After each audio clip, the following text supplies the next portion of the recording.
yibutse umugore witwa Rusi w'umumowabukazi.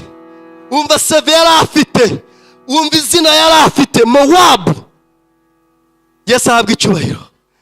Mowabu, ubwoko bwaturutse kuri Loti n'umukobwa w'imfura, papa kuryamana n'umwana we. Iyo niyo seve Rusi yari afite, ariko nawe uramusanga mu nkingi zikomeye zivuka mu mwami w'abami.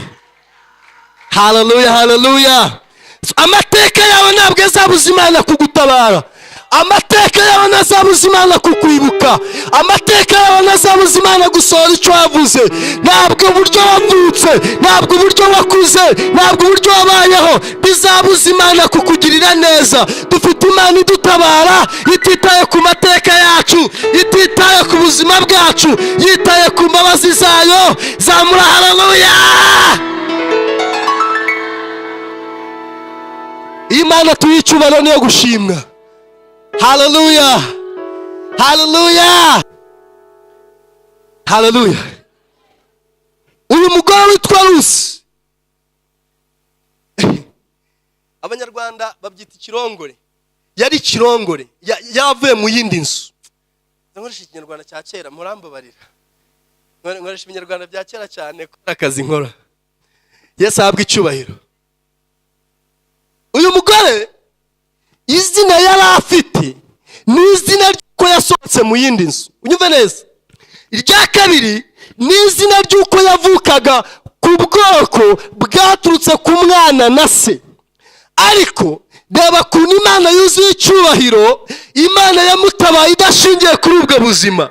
Imana yamutabaye idashingiye kuri ibyo bintu.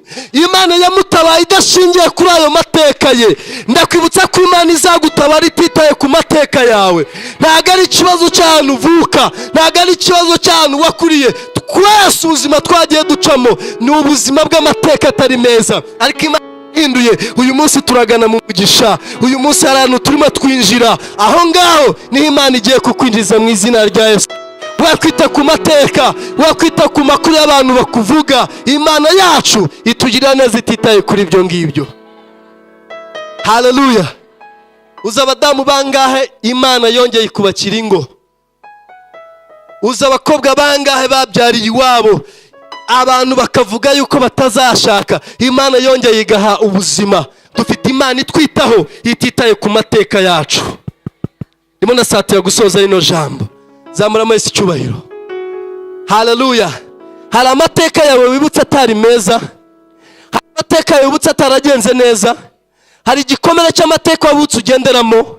Humura, Uwiteka ni intwari mu ntambara.